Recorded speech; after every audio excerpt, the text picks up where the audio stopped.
in the last year, a lot has happened. Yes. The album is blowing up.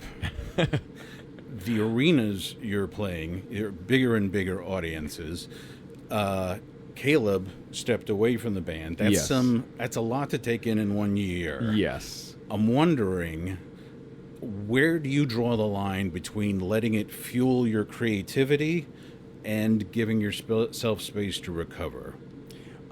In this industry, there is no room for recover, right? But I think we're trying to change that, right? And I think that's something that's kind of happening in the industry in general, right? Is giving yourself space and giving yourself time to just be human, right? I think that's something that everyone's kind of fighting for to become, right? For me, this band is me, so for me, I have a hard time just like not letting things bother me, but I think that's anybody, right? I think especially with their work, and my work is this band, right? And it's like an extension of me. So people that don't understand it, I guess really what it is what I've decided is, if you don't understand it, if you don't understand me, I don't want you in my life, because I don't have room for that anymore. Where before I had to just let it happen because anything to get here.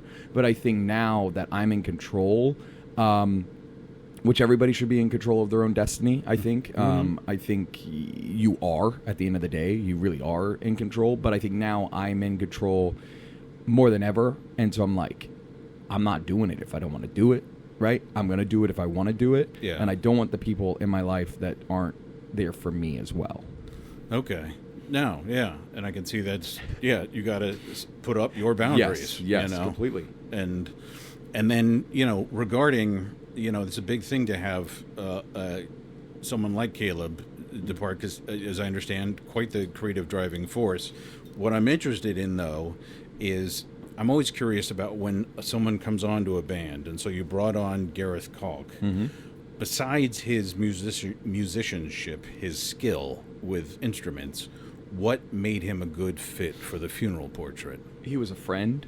I think friend first, right? I think the issue is people get into bands with people just for business opportunities, right? Which this is a business, right? Of course. But for me, we're living with these people year round, right? Like last year we toured for 290 days. And that's why Caleb stepped away. I mean, Caleb literally, he joined the band, and technically, long story short, Caleb was supposed to be at the end of 2019, right? When we signed to Better Noise, we wanted a second guitar player and someone that could help write a little bit, right? Well, then COVID hit and it didn't go as planned. So literally, he didn't join the band until like 22.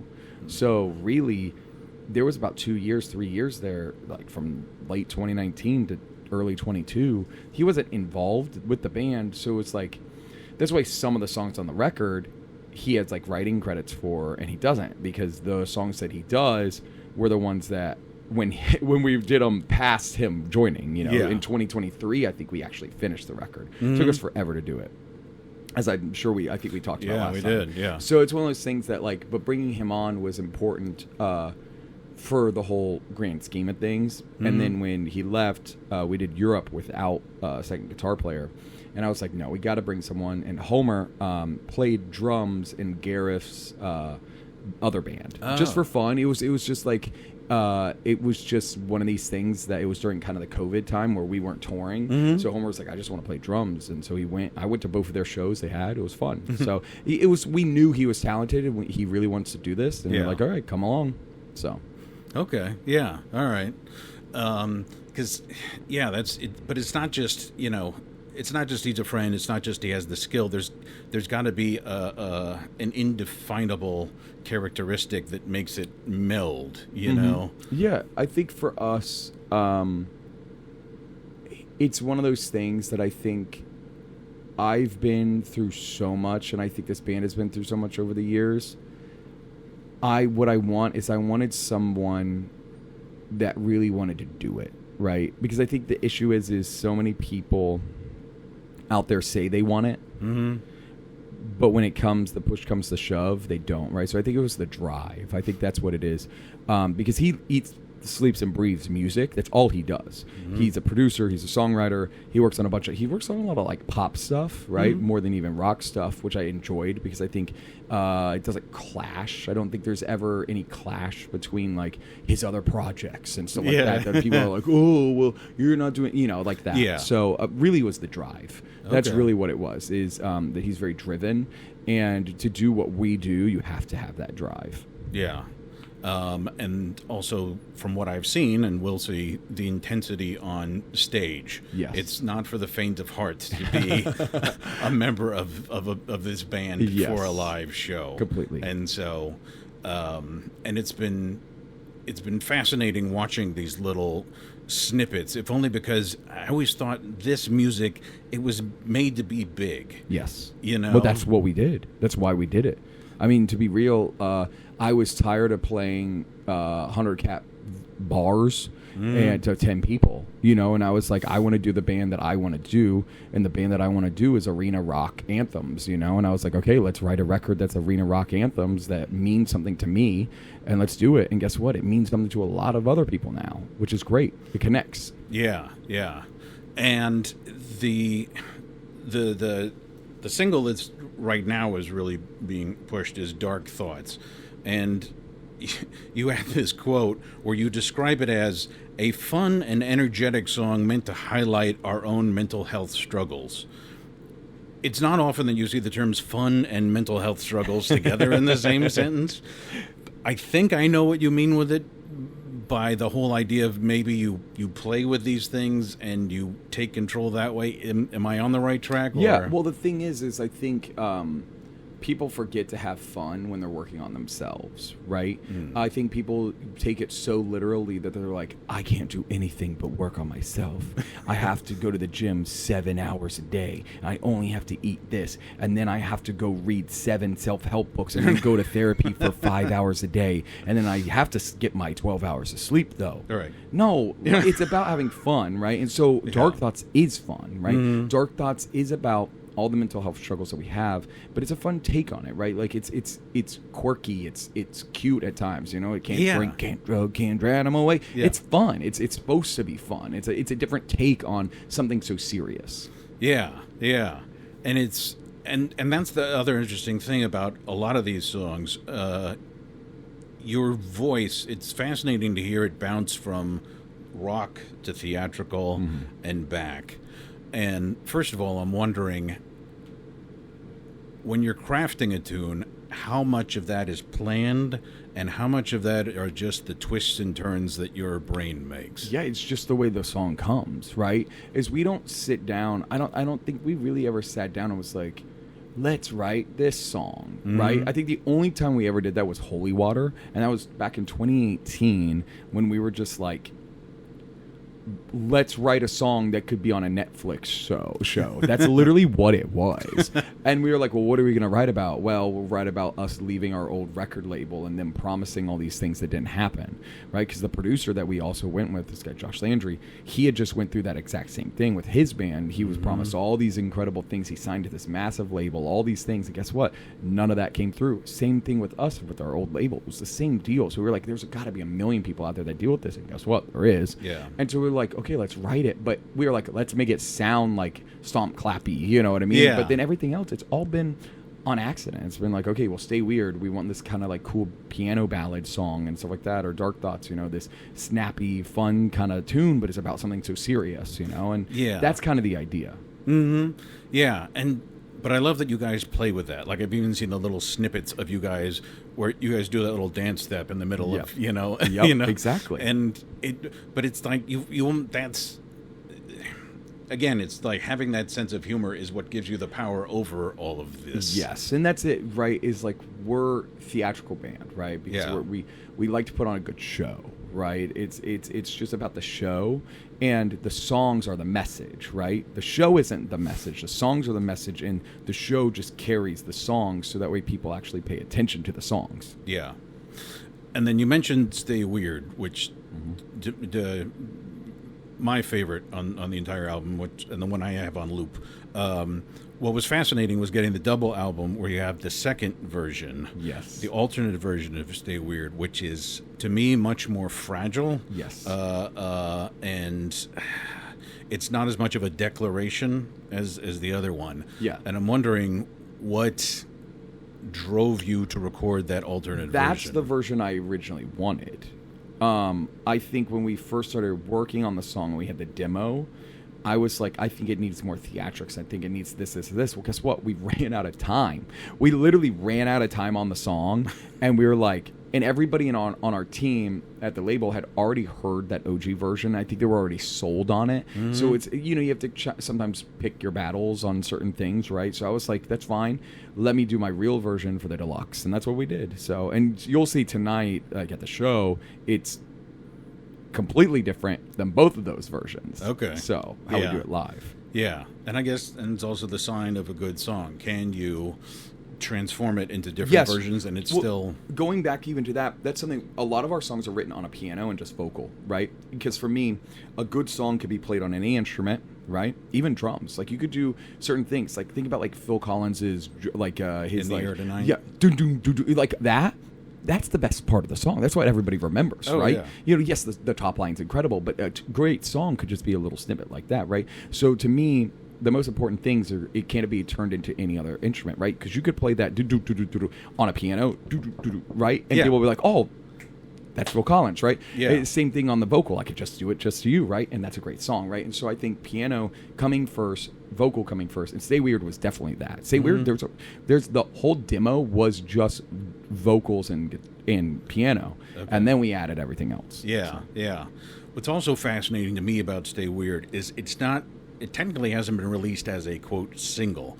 There's, you can tell that all these other things, there's been a lot of hard work by other people behind the scenes to make the title track and everything, be pushed out as a formal single, and they're fantastic. What's fascinating to me is Stay Weird, not pushed out as a single, but it's been embraced by the Coffin Crew, your followers, to a very deep sense. Yes. And if you look, online, there's the people with the Stay Weird tattoos and all this kind of thing.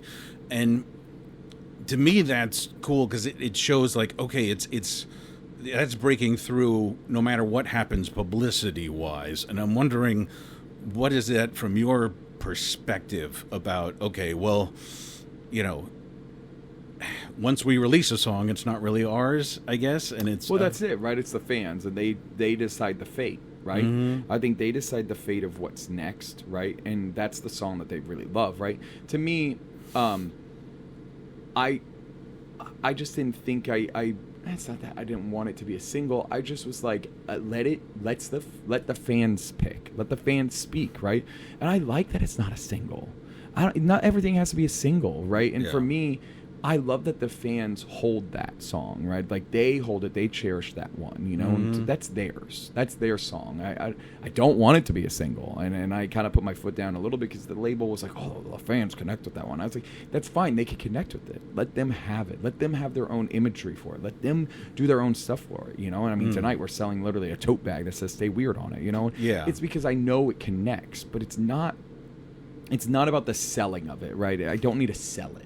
And I think that's what it is I think that the people think of a single as to sell, right? Yeah. For me, no, that's a deep cut. That's for the fans. That song is for the fans. And when we get to play it, because here's the deal: is if it was a single and it went super, super viral, right? Yeah. We'd have to play it every night, right? But I like teasing with it. I like, are we going to play it tonight or not? And I like that. I think that's fun.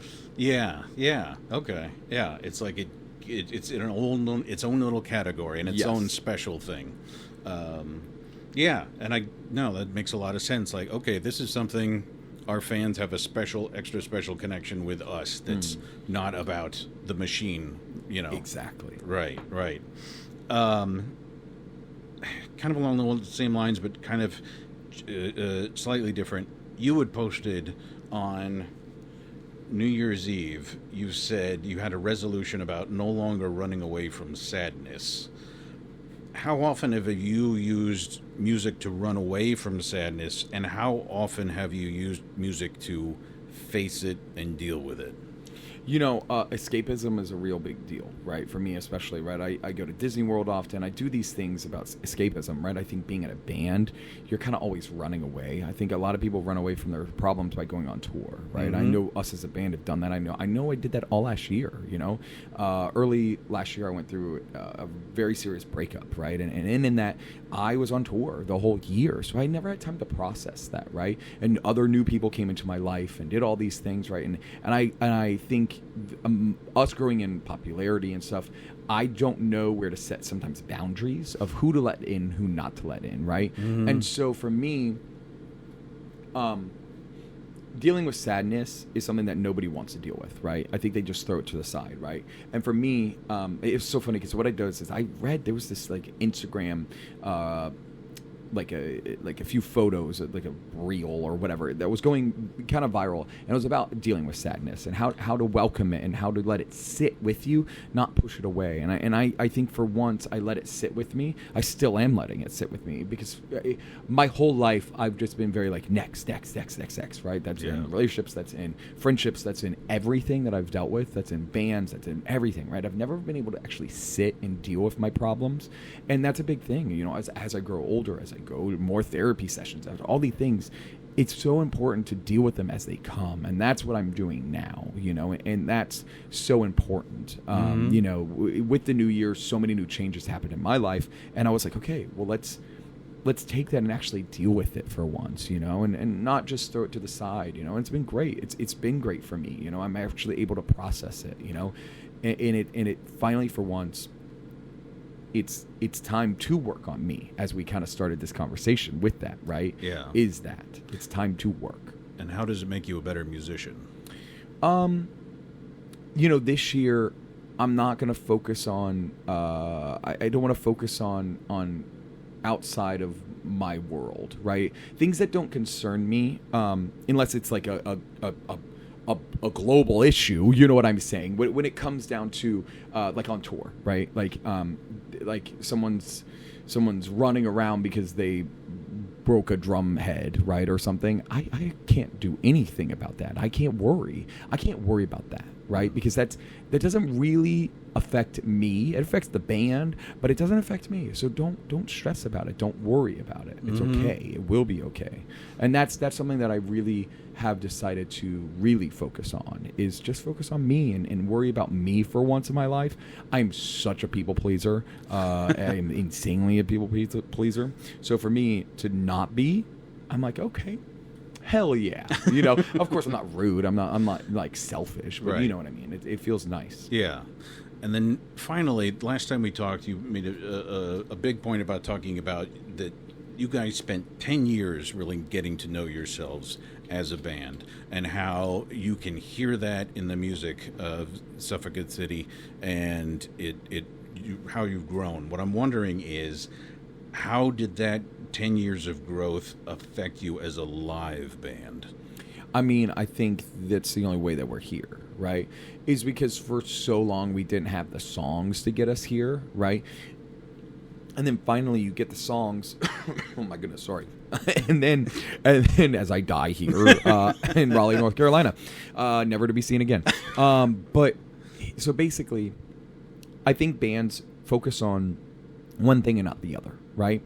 So they'll be like, oh, I worked on the best songs ever, blah, blah, blah, right? And then you go see them live and you're like, wow, that was the boringest show I ever saw in my life, right? Or they just worry about the live show and they don't have the songs, right? Well, since we had that like break to really work on this record, which was like 4 years because of COVID and because of other things, right? We were able to finally work on the songs, but not the live show. And then eventually going on tour like last year and the year before that, really playing these songs, really working them out. Tonight you get to be like, even with a new member, right? Yeah. You will never guess that he just joined the band. Like you'll never guess that he joined in January, because I think as a band we know these songs. These are our songs. This is what we are. This is the Funeral Portrait.